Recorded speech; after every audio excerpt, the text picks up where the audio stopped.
A Souza Produções convida você a se tornar um patrocinador. Semeie no nosso ministério. Com a sua oferta poderemos produzir muito mais vídeos. Este é um ministério independente e, por isso, precisa da sua participação. Inscreva-se no canal e compartilhe os vídeos. Seja um multiplicador desta visão.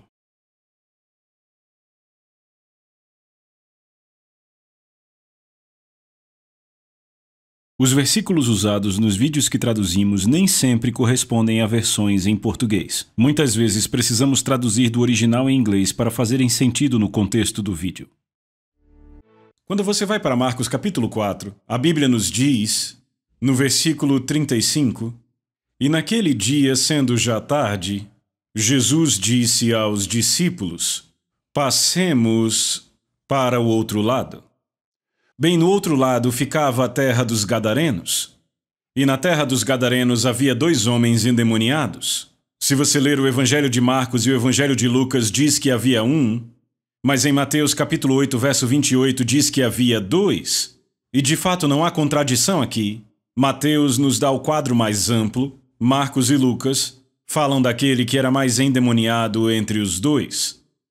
Mas esses 2 homens eram tão endemoniados que a Bíblia nos diz em Mateus 8, 28, que eles eram tão ferozes, e essa palavra ferozes vem do grego kalopos, e kalopos nos diz que eram uma ameaça, eram um perigo, eram como animais incontroláveis e imprevisíveis, e de fato já tinham trazido tanto medo àquela região, que Mateus 8, 28 diz que nenhum homem podia passar por aquele caminho.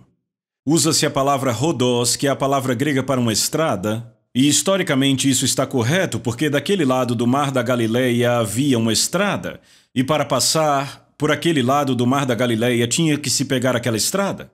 E quando as pessoas passavam por aquela estrada, esses 2 homens endemoniados saíam dos sepulcros, saíam das cavernas e aterrorizavam os viajantes. Então aquela estrada se tornou um impasse. Ninguém queria pegar aquela estrada. A região inteira estava debaixo de um espírito de medo. E aí Jesus diz aos seus discípulos, vamos entrar no barco e passemos para o outro lado. Jesus estava prestes a fazer um dos maiores milagres que fez em todo o seu ministério. De fato, a Bíblia diz em Marcos 5 que um destes homens tinha uma legião de demônios. Uma legião, claro, é um termo romano, que descreve um pouco mais de 6.000 soldados romanos. E quando Jesus finalmente expulsa os demônios deste homem, Jesus disse ao demônio, qual é o seu nome? Sabe por que Jesus fez essa pergunta? É a única vez na Bíblia que Jesus disse a um demônio qual é o seu nome. Porque ele não saiu. De fato, quando lemos no grego, o grego diz que Jesus continuava dizendo, e dizendo, e dizendo, e dizendo, saia do homem, e eu disse, saia do homem. Ele ficava dizendo, e dizendo, e dizendo, e essa infestação de demônios era tão violenta naquele homem, e Jesus ficou tão impressionado porque não saíram facilmente como costumavam sair, que Jesus deu um passo para trás e disse, ei, quem é você, afinal? Qual é o seu nome? E o demônio respondeu dizendo, meu nome é Legião, pois somos muitos. Então neste homem havia uma infestação de cerca de 6.000 demônios. 6.000 demônios. Quando eu estudei isso a primeira vez, eu pensei, como é que se põe 6.000 demônios dentro de um homem? E o Espírito Santo me disse, se ele conseguia suportar 6.000 demônios, então qual a sua capacidade espiritual para receber Deus? Temos uma capacidade espiritual enorme, e a verdade é que eu nunca conheci ninguém cheio do Espírito. Já conheci muita gente tocado pelo Espírito. Mas, meus amigos, a nossa capacidade é enorme. Quantos querem a capacidade total? Mas então Jesus disse aos seus discípulos, passemos para o outro lado. E Jesus estava querendo chegar lá. E ele expulsa aqueles demônios daqueles homens. E a Bíblia diz que algo aconteceu enquanto Jesus estava na rota para o outro lado. E a Bíblia diz no versículo 37, e se levantou grande tempestade de vento, e as ondas batiam no barco, de modo que já se enchia, e ele estava na parte de trás do barco, dormindo sobre uma almofada, e despertaram-no. dizendo-lhe: Mestre, não te preocupa que pereçamos?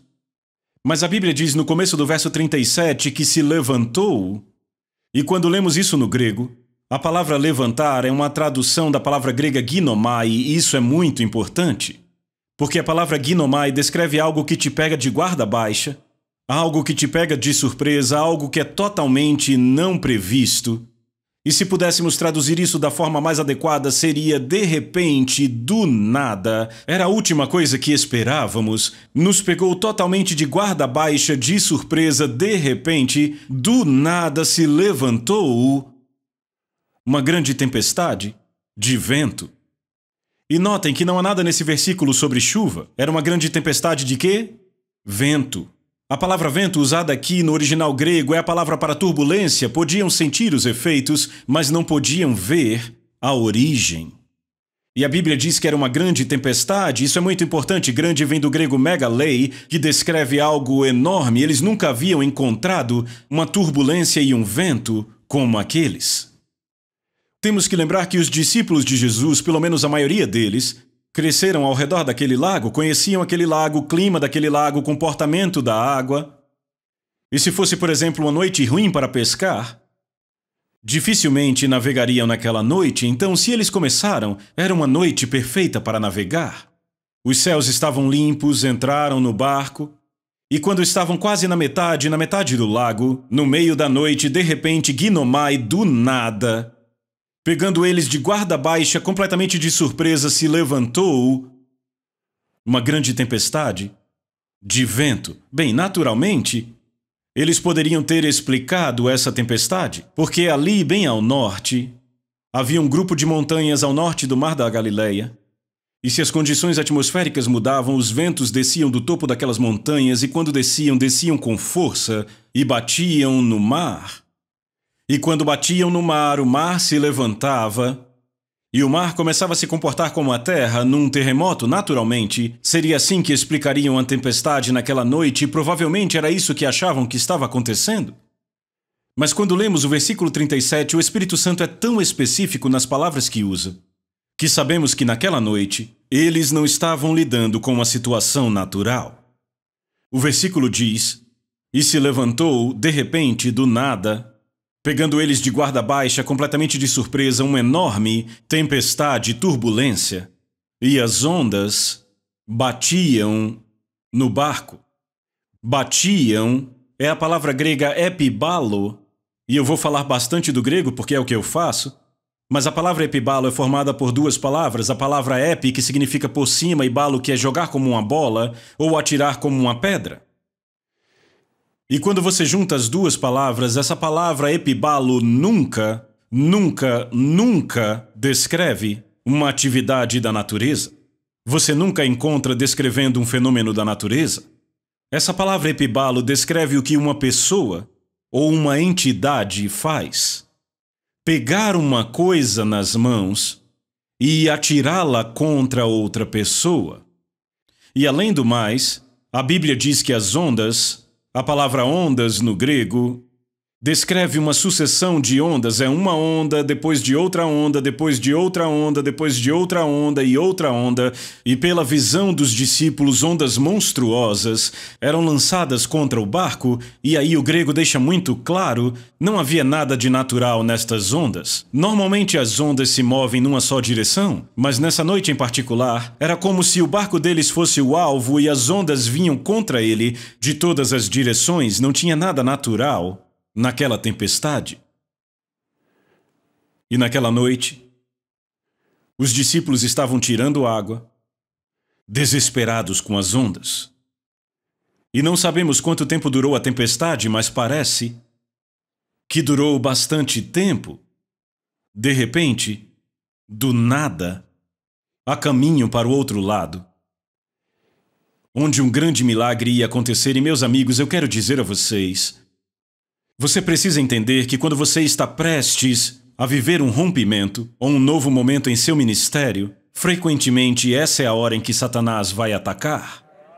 Você precisa saber disso. Denise e eu aprendemos isso muito cedo no ministério. De fato, eu cheguei nesse texto porque muito cedo no ministério eu publiquei um livro E quando estávamos prestes a pagar o valor para publicar aquele livro, naquela época era uma grande quantia de dinheiro, foi como se de repente nossas finanças começassem a secar. Alguém já teve um momento como esse aqui? E de fato, naquela época, Denise e eu estávamos pregando, acredite, 450 vezes por ano. Vários cultos todos os dias. Deus estava nos abençoando, meus livros vendendo. Meu primeiro livro foi best-seller, meu segundo foi best-seller, meu livro seguinte seria best-seller. Eu estava empolgado com esse novo livro, que se chamava Vivendo na Zona de Combate. Eu não percebi o quão profético aquele livro era. E quando chegou a hora de pagar pela impressão daquele livro, parecia que nossos parceiros tinham parado de ofertar. E de forma bem estranha, pregávamos 450 vezes por ano e de repente os eventos foram sendo cancelados um após outro ao mesmo tempo. Finalmente tínhamos um evento e eu estava muito grato por aquele evento. Foi no estado do Kansas. Denise e eu pregaríamos. O pastor veio até mim entre um culto e outro e ele disse: "Sabe, Rick, sua oferta será realmente muito boa." Eu disse: "Glória a Deus, eu preciso de uma boa oferta." Ele disse: "Temos várias necessidades financeiras no nosso ministério. Você poderia concordar comigo que Deus vai suprir essas necessidades?" E eu disse: "Sim, irmão, eu concordo com você." Então chegamos no fim da semana, ele me deu a oferta, eram $200. Eu fiquei chocado. Eu disse: "Eu achei que você tinha me dito que a oferta era boa." Ele disse: "Era? Mas você não lembra? Você concordou me dar a sua oferta?" Eu não me lembro de concordar de dar minha oferta a ele. Sabe, estavam acontecendo coisas bizarras. E aí eu me peguei em oração, dizendo apenas uma coisa: dinheiro. Dinheiro. Precisamos de dinheiro. Você achou que eu estava exaltando o nome de Deus, né? Mas toda vez que eu levantava os braços, eu só dizia: dinheiro, dinheiro. E um dia o Senhor falou comigo. E ele disse: "Rick, você não tem um problema com dinheiro." Eu disse: "Ah, é? E que tipo de problema eu tenho então?" E o Senhor disse: "Você não tem problema com dinheiro?" Aí eu fiquei sarcástico. "Então me diga, qual é o tipo de problema que eu tenho?" E ele me disse uma terceira vez: "Você não tem problema com dinheiro." Ele disse: "Vá para Marcos capítulo 4 e eu vou te mostrar qual é o seu problema." E foi isso que me levou a esse texto. Nós estávamos prestes a viver um rompimento, quando de repente Ginomai do nada se levantou, uma grande tempestade de vento, podíamos sentir os efeitos dela, mas não podíamos ver sua origem invisível. E naturalmente falando, parecia uma sequência de ondas nos acertando de todos os lados, as contas vindo, outro evento cancelado, outra coisa que não deu certo, e as contas vindo. Éramos atingidos pelas ondas e coisas que vinham de todo lado, justamente quando estávamos prestes a viver algo grande. Então, amigos, eu quero dizer a vocês, se isso acontece com você, não fique perturbado, apenas tome autoridade sobre o vento e as ondas vão te obedecer. É isso que eu vou te mostrar nessa passagem. Vamos ver o que a Bíblia diz. E as ondas batiam no barco, e agora você entende que era uma sucessão de ondas. Isso nos dá a perspectiva dos discípulos no que eles conseguiam ver. Era uma onda monstruosa, depois de uma onda monstruosa, depois de outra onda monstruosa. E o Espírito Santo traz essa palavra epibalo, dizendo que não era uma coisa natural, algo no reino espiritual estava pegando essas ondas e jogando contra o barco para impedir que Jesus chegasse do outro lado.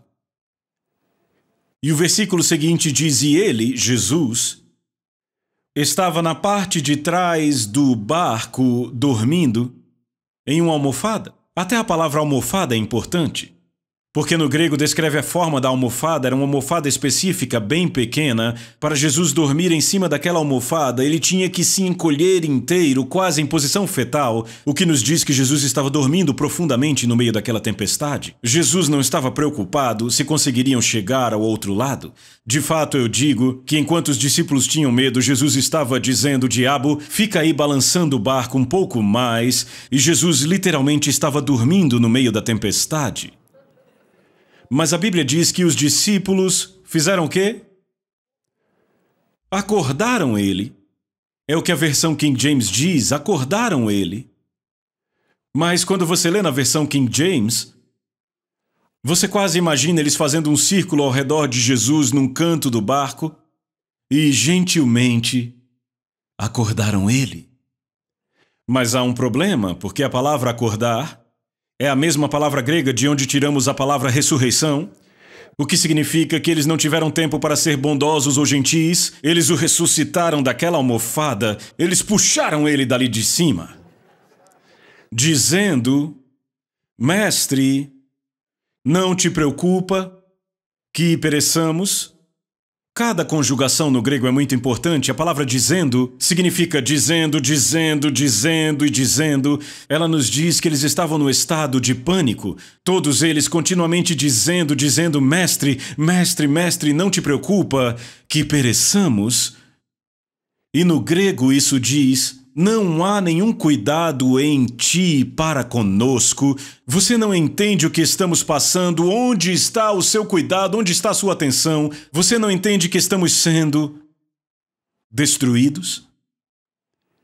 E a palavra que é traduzida aqui como perecer é a palavra grega apolume, e apolume significa ser completamente abolido. Senhor, estamos sendo completamente abolidos, sendo feitos completamente em pedaços. Qual é o problema com você? Será que não há nenhum cuidado em você para conosco? Senhor, você não vê que seremos feitos em pedaços no meio dessa tempestade? Mas eu decidi estudar os 3 evangelhos sinóticos para ver como cada escritor conta a história de forma diferente. Os 3 evangelhos sinóticos são Marcos, Mateus e Lucas.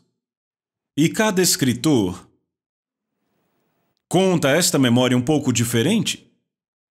E lemos em um evangelho que os discípulos disseram a ele: Senhor, Senhor, não te importas que pereçamos? A palavra Senhor usada aí é a palavra grega kurios, significa Senhor ou o soberano que está sempre no controle. O soberano que está sempre no controle. Mas aí vamos para o próximo evangelho e é registrado um pouco diferente. Em outro evangelho não chamam de mestre, usam uma palavra que corresponde a professor. Professor, não te importas que pereçamos? E aí chegamos ao terceiro evangelho e não chamam de Senhor, não chamam de professor, o chamam de mestre, que vem da palavra grega epistates, uma palavra composta. Epi significa em cima, statis significa pedestal, ou seja, eles estavam dizendo: suba no pedestal, faça algo agora, é uma necessidade urgente, faça e faça agora, suba no pedestal e haja. E quando eu vi essa progressão, isso me quebrou na emenda, porque eu vi a mim mesmo. Quando nossa situação financeira começou, eu disse a Denise: Jesus é o Senhor, tudo vai ficar bem. Deus está no controle, vamos passar por isto. E o tempo começou a passar e as coisas não eram resolvidas. Aí eu me peguei dizendo: o que é que o Senhor está tentando me ensinar nessa situação?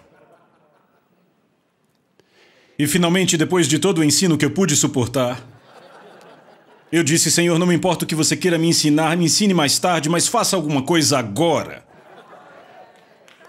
E frequentemente nos movemos por essas 3 fases. Deus no controle, tudo vai ficar bem e não fica. Ah, então ele está querendo me ensinar alguma coisa. E aí, finalmente, você chama ele mestre, faça alguma coisa e faça agora.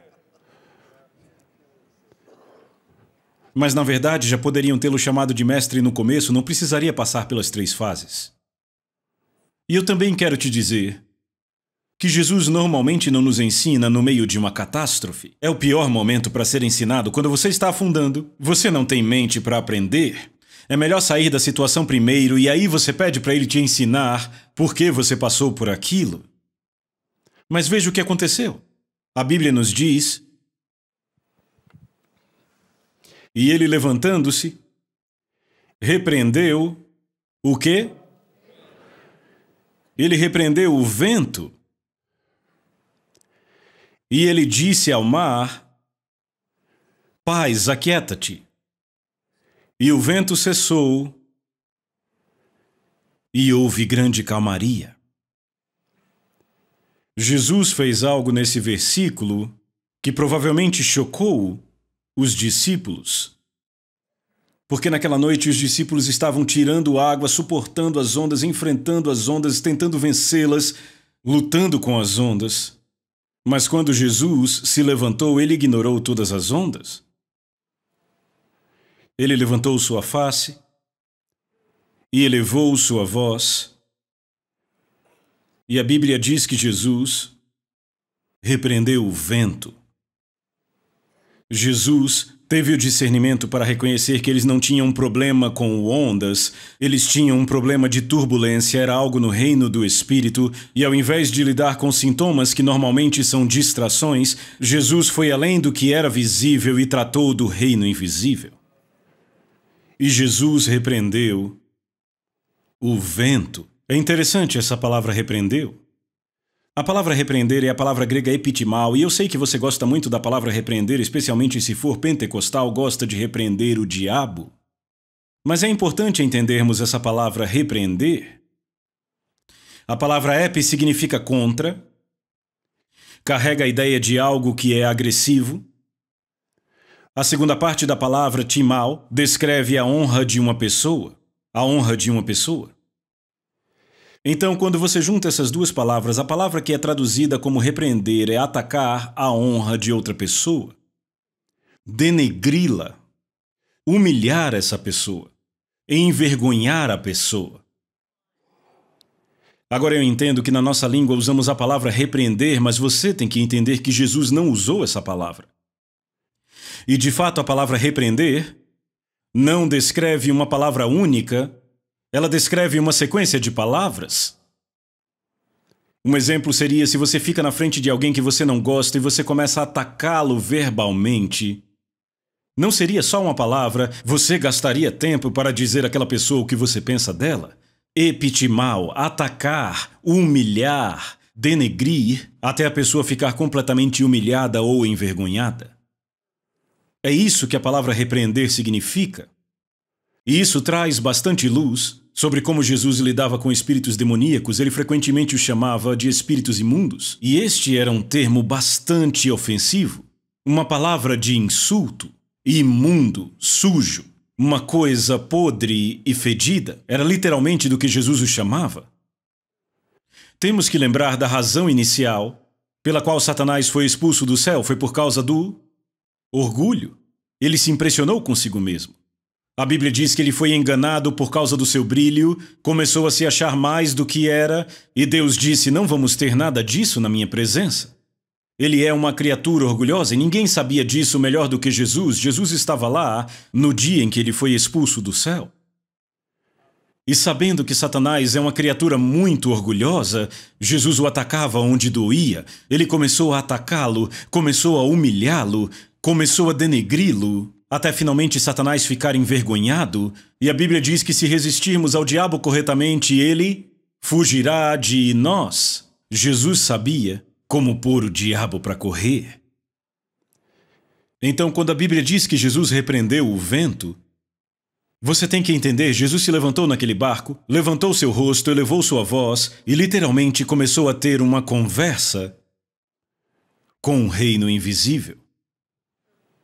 Epitimao, atacando aquilo, humilhando aquilo, denegrindo aquilo, até que ficassem envergonhados. E depois que ele acabou de lidar com o reino invisível, a Bíblia diz, veja o próximo verso, ele disse ao mar. Ele não gritou com o mar, ele nem deu uma ordem ao mar, ele apenas disse ao mar o quê? Paz, aquieta-te. Essa expressão no grego significa ser amordaçado, o que significa que o mar foi silenciado. Mas a palavra grega é quase impossível de traduzir. A única forma possível de traduzir seria a seguinte. Jesus repreendeu o vento e disse ao mar,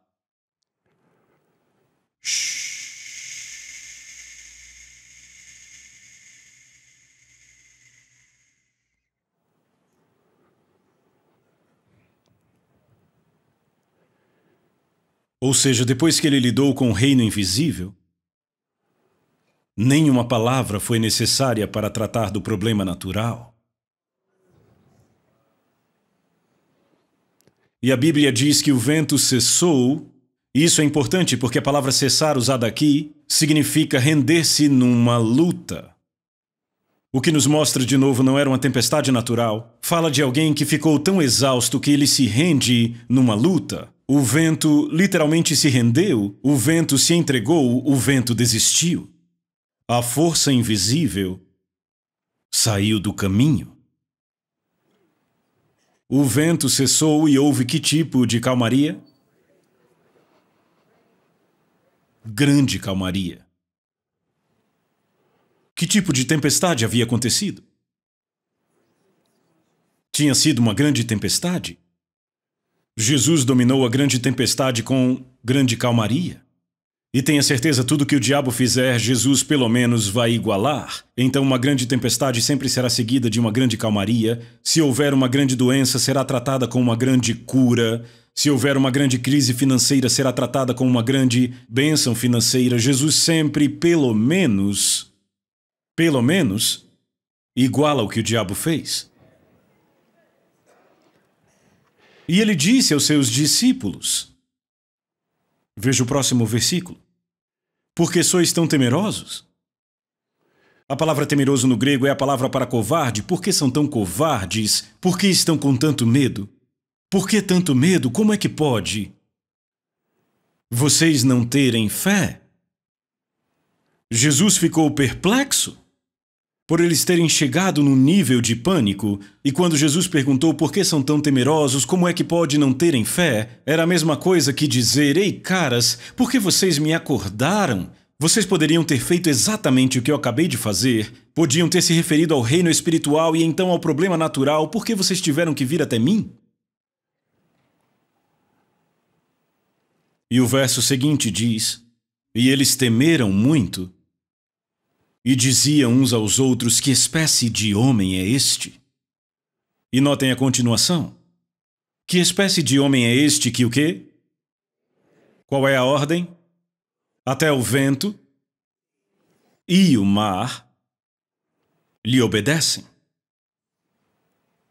A palavra descrever é a palavra upotasso, um termo militar que descreve soldados que se enfileiram quando ouvem a voz do seu comandante. Eles reconheceram que Jesus tinha autoridade sobrenatural e quando ele falou, até o reino invisível se alinhou. Mas Jesus disse a eles, porque sois temerosos, como é que pode não terem fé? Sabe, na época em que Denise e eu estávamos passando pela situação com o livro e com as finanças, naquele tempo do nosso início, eu estava ensinando muito sobre batalha espiritual. Vá bem rápido para Efésios 6:12, eu quero que vejam algo. Em Efésios 6, versículo 12, Paulo escreve esse versículo magistral. Ele diz, porque não lutamos contra o quê? Carne e sangue, mas o quê? Contra principados, contra potestades, contra os príncipes das trevas deste mundo e contra a maldade espiritual nos lugares celestiais. Uma palavra aparece nesse versículo 5 vezes. Qual palavra? Contra. Quando uma palavra aparece vez após outra, isso acontece para dar ênfase. E normalmente qualquer um que estuda grego espera que essa palavra seja a palavra grega ante. Não é a palavra ante nenhuma vez. Toda vez, nas 5 vezes, é a palavra grega pros. A palavra pros descreve algo que está bem na frente, algo que está bem próximo em contato, ou algo que é muito íntimo. Por exemplo, é usada em João, capítulo 1, verso 1, versículo maravilhoso. Diz, no princípio era a palavra e a palavra estava o quê? Com Deus. O grego diz proston theo. Essa palavra pros, ao traduzirmos, ficaria assim. No princípio era a palavra, falando sobre Jesus. E a palavra é proston theo, com Deus, significa literalmente a palavra estava face a face com Deus. Descreve intimidade entre os membros da divindade.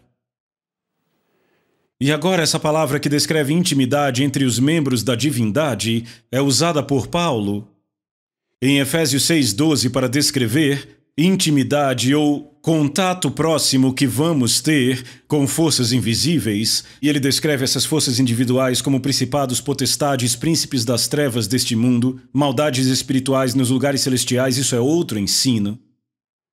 Mas ao usar a palavra prós, Paulo nos diz que o conflito espiritual, ele não é como o que acontece com o povo que vive na África ou do outro lado da cidade. Se você realmente é um crente comprometido, em algum ponto da sua vida você vai acabar bem próximo, em contato próximo com as forças das trevas que se levantam contra você. E de fato, quando você lê o grego, a primeira palavra no verso 12 não diz não lutamos contra, no grego literalmente diz, pois a luta é para nós. Significa que cada um de nós será empurrado para isso em algum ponto. Mas note que ele diz, não é contra o quê? Carne e sangue. Carne e sangue são simplesmente a distração. São apenas a distração, são apenas o sintoma. Mas atuando por trás da carne e sangue, atuando por trás do problema físico, normalmente há outra coisa trabalhando. Agora você tem que lidar com carne e sangue.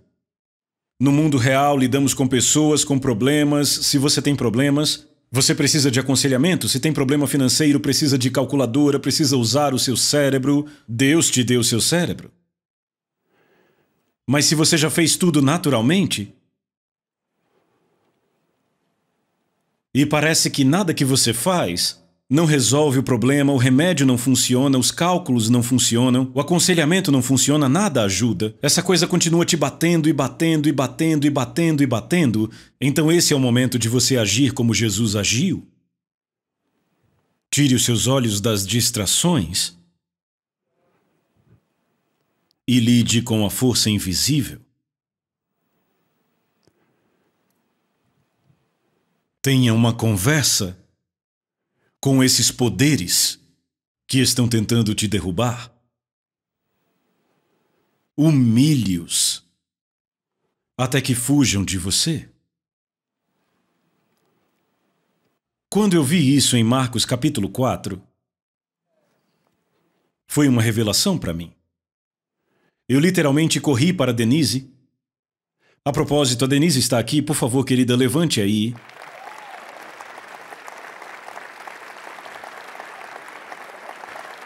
Eu disse, Denise, nós não temos um problema com dinheiro.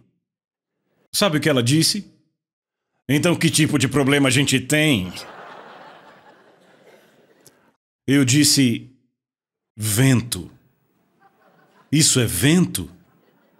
E eu a levei para a Bíblia e mostrei o que eu havia descoberto. E eu disse, Denise, não vamos lutar mais contra as ondas? Isso é insano. E note como o diabo usa ondas e sintomas para te deixar exausto, porque mesmo que você possa derrotar uma onda, ele pode mandar outra onda para você. Não tem fim para quantas ondas ele pode enviar para o seu caminho. Você fica tentando tirar a água do barco, lutando, enfrentando onda após onda, após onda, após onda, após onda. Eu estava ficando exausto com aquilo e é exatamente isso que o diabo quer que aconteça com você. Então Denise e eu colocamos todas as contas diante de nós em cima da mesa. E eu disse, vamos Denise, vamos fazer isso. Ficamos diante daquelas contas, levantamos a nossa voz e juntos começamos a tomar autoridade sobre o reino espiritual. Começamos a humilhar o inimigo, epitimá-lo, a denegri-lo, tomando autoridade. E quando terminamos de falar com o reino espiritual, nós literalmente estendemos nossas mãos em direção àquelas contas e dissemos: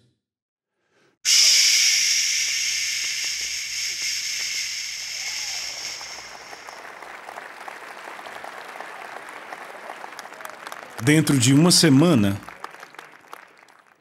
Era como se a torneira tivesse sido aberta de novo, o dinheiro começou a fluir, os eventos voltaram a acontecer. Nos recuperamos muito rapidamente. Nós nunca tivemos um problema com dinheiro. Estávamos prestes a fazer uma coisa nova, e quando estávamos no meio da noite, no meio do lago, para chegar do outro lado, quando ia acontecer o rompimento, o diabo estava tentando nos atrapalhar, nos impedir de chegar lá. E eu fico feliz porque isso aconteceu conosco no começo do ministério. Porque realmente nos ensinou.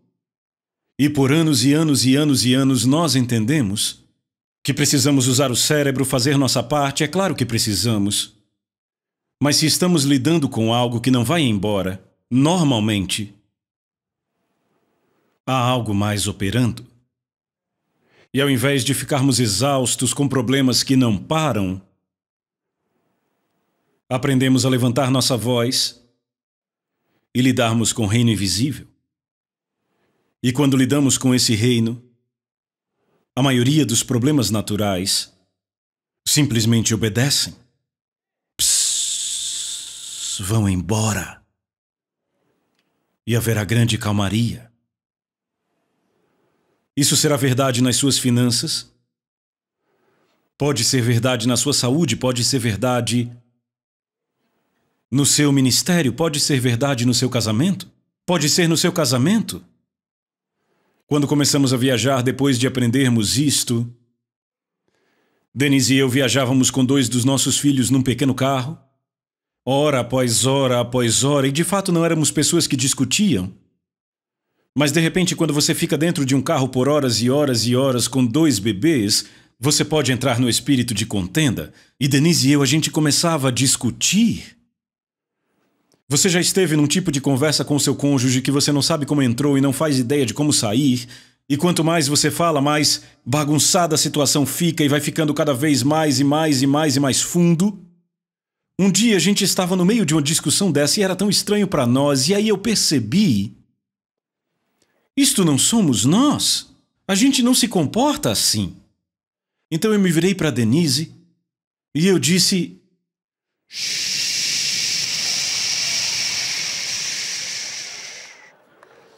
Ela olhou para mim e ela disse: shh, para você.